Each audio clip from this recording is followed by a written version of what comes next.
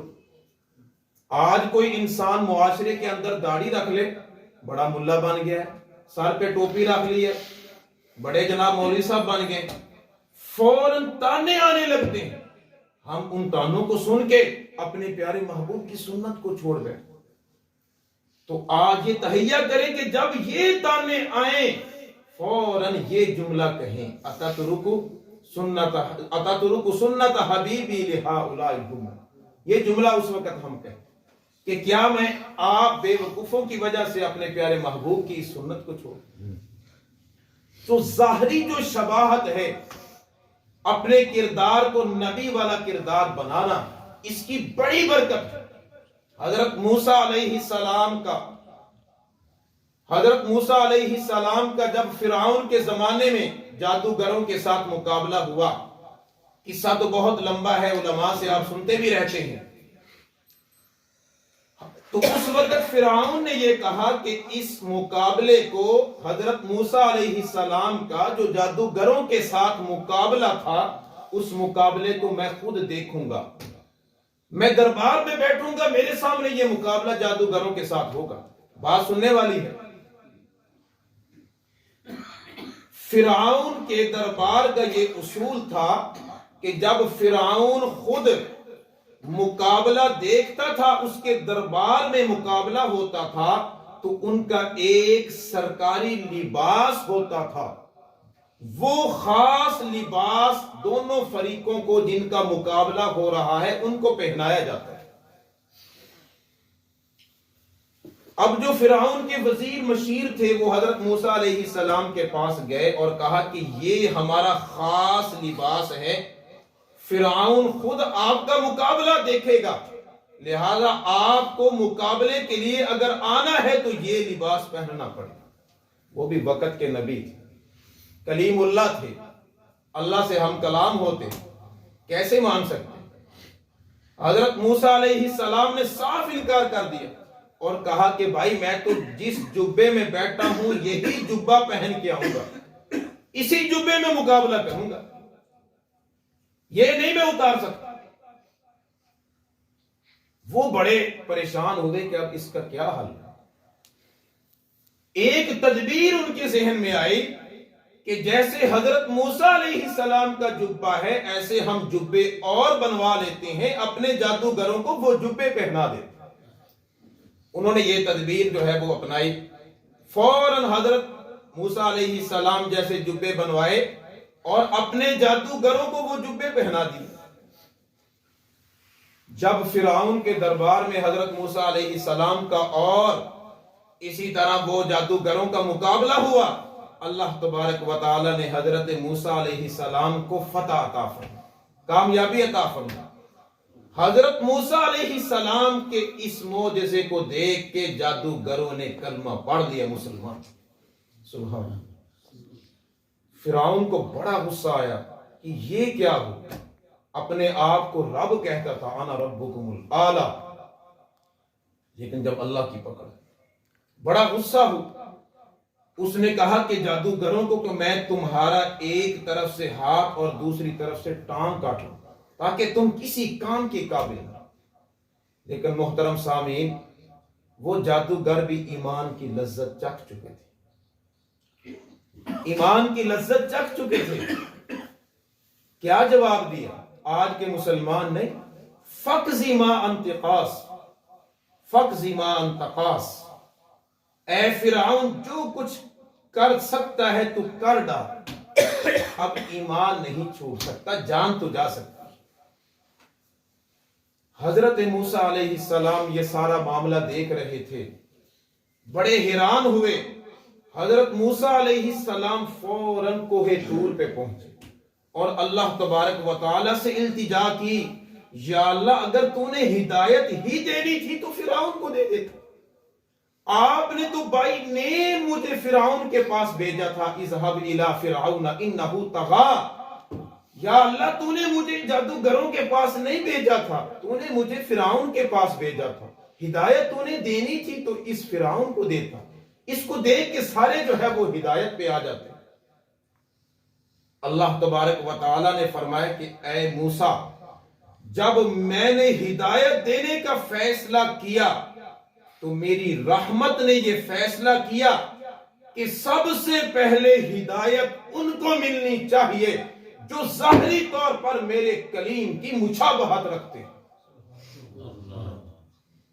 اس مشابہت کا اتنا فائدہ ہے کہ سب سے پہلے ہدایت ان کو نصیب ہوگی، ان کو ہدایت ملے گی جنہوں نے ظاہری طور پر میرے کلیم کی مشابہت اختیار کی ہے۔ جن جادوگروں نے میرے موسیٰ جیسا جبہ پہنا تھا، جب میں نے ہدایت دینے کا فیصلہ کیا تو سب سے پہلے میری رحمت نے فیصلہ کیا کہ ان جادوگروں کو ہدایت دے۔ محترم سامعین، جن جادوگروں نے ڈر اور خوف کی وجہ سے وقت کے نبی کی مشابہت اختیار کی، اللہ نے دنیا کی سب سے بڑی دولت اور سب سے بڑا قیمتی انعام ایمان ان کو نصیب کی۔ آج اگر مسلمان اپنے نبی کی مشابہت اختیار کریں گے تو پھر کیا کچھ نہیں ملے گا۔ یہی صحابہ کرام رضوان اللہ تعالی علیہم اجمعین اور علماء کرام کے اندر، اولیاء کرام کے اندر، یہ میرے پیارے محبوب صلی اللہ علیہ وسلم کی سنت تھی ان کے دلوں کے اندر۔ حضرت مولانا قاسم نانوتوی رحمت اللہ علیہ، کیسا عشق ہے، کیسی محبت ہے ان کے دل کے اندر۔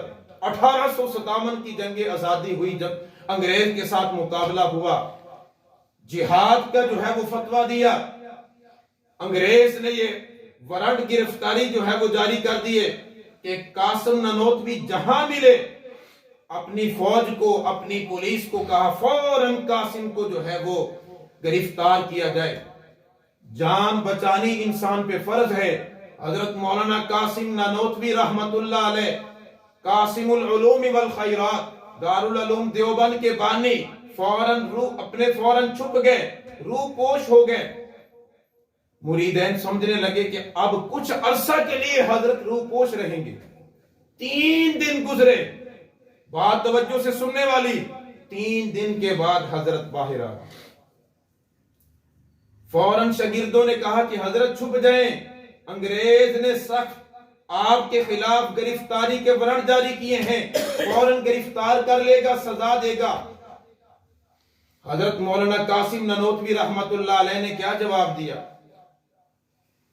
فرمانے لگے ایسے عاشق رسول سچے ہوتے ہیں، کہا کہ میں نے فوراً اپنے پیارے محبوب صلی اللہ علیہ وسلم کی زندگی کا مطالعہ کیا، مجھے اپنے پیارے محبوب کی 63 سال کی زندگی کے اندر فقط غار ہرا والے 3 دن، غار ثور والے فقط 3 دن مجھے ایسے ملے کہ جن 3 دنوں میں میرے پیارے محبوب روح پوش ہوئے تھے، ان کے علاوہ مجھے کوئی اور 3 دن سے زیادہ ٹائم نہیں ملا۔ لہذا عشق رسول کا تقاضا یہ ہے کہ 3 دن تک ہی قاسم جو ہے وہ روح پوش رہ سکتا۔ یہ تھا عشق رسول۔ کیا وہ عشق رسول تھا، کیسی محبت تھی۔ وہ اپنے اشعار میں کیا کہتے ہیں؟ سب سے پہلے مشیت کے انوار سے نقش روئے محمد بنایا، سب سے پہلے مشیت کے انوار سے نقش روئے محمد بنایا گیا، پھر اسی نقش سے مانگ کر بزم کونو مکان کو سجایا۔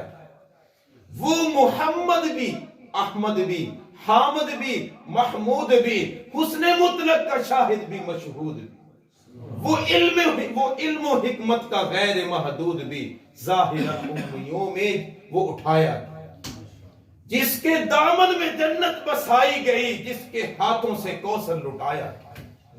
یہ ہے حضرت مولانا قاسم نانوتوی رحمت اللہ علیہ کا عشق رسول۔ شیخ الہند مولانا محمود الحسن رحمت اللہ علیہ، کیسا عشق رسول ہے۔ علماء، بزرگان دین، اولیاء کی زندگی کے اندر عشاء کی نماز کے بعد آخری 2 نفل بیٹھ کر پڑھتے تھے۔ شیخ الہند رحمت اللہ علیہ، کسی عالم نے کہا کہ حضرت جی کھڑے ہو کے بیٹھ پڑھنا زیادہ ثواب ہے، بیٹھ کے پڑھنے میں کم ثواب ہے۔ تو حضرت نے جواب دیا کہ مجھے ثواب کم چاہیے یا زیادہ؟ ثواب زیادہ ہو یا کم، میرے پیارے محبوب کی سنت یہ تھی کہ میرے پیارے محبوب عشاء کے آخری 2 نفل بیٹھ کر پڑھتے۔ ہر کام کو وہ دیکھتے تھے کہ میرے محبوب نے کیسے کیا۔ مولانا حسین احمد مدنی رحمت اللہ علیہ، 17 سال تک میرے نبی کے روزے پہ قال قال الرسول پڑھایا. کیسی محبت ہے، کیسا عشق ہے. سحری کے ٹائم، تہجد کے ٹائم اٹھتے تھے اور نوافل پڑھنے کے بعد اللہ کی بارگاہ میں ایسے روتے تھے، سسکیاں لے لے کے روتے تھے جیسے کہ ہنڈیا کے ابلنے کی آواز آتی. ایسے اللہ کے ساتھ ان کا لگاؤ تھا، ایسی محبت تھی.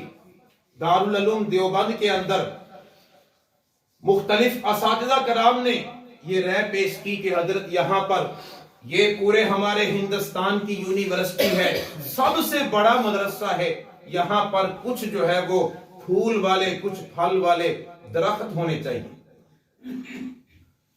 سب کی رائے پہ عمل ہوا، مختلف قسم کے پھول کے، پھل کے درخت دارالعلوم دیوبند کے اندر لگا دیے.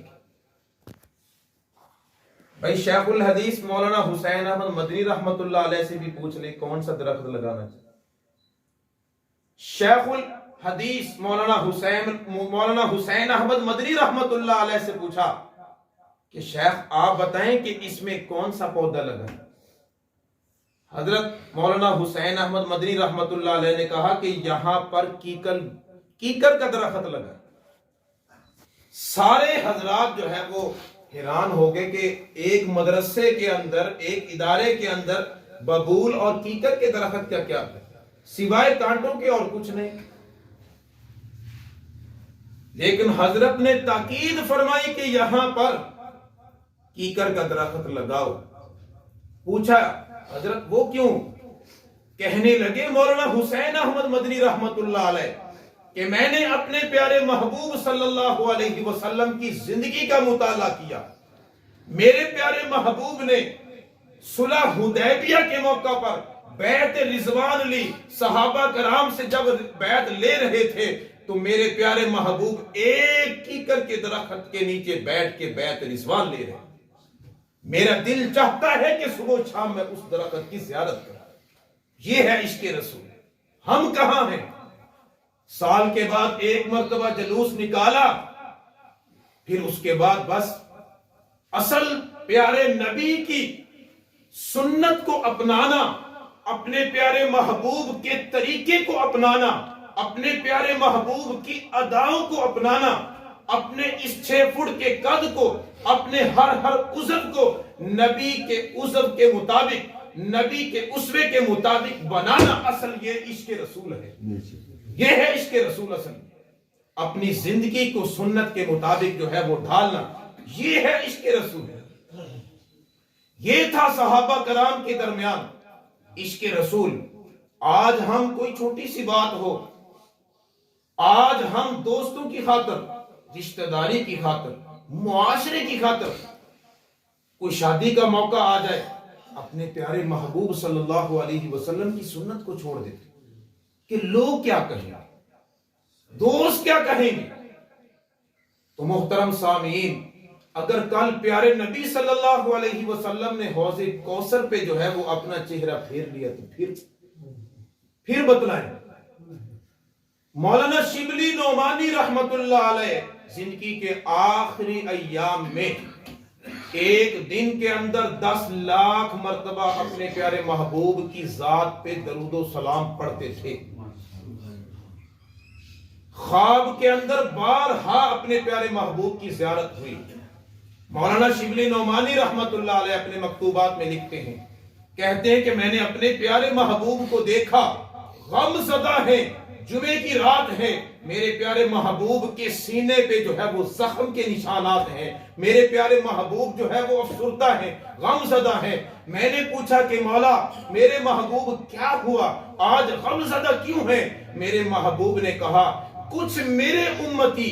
کچھ جو ہے وہ میرے امتی میری سنتوں کو برباد کر رہے ہیں، میری سنتوں کو مٹا رہے ہیں، میرے دین کے اندر بدعات اور خرافات کو پیدا کر رہے ہیں، جس کی وجہ سے مجھ محمد کو اتنی تکلیف ہوئی ہے کہ میرے سینے کے اندر زخم ہو چکی.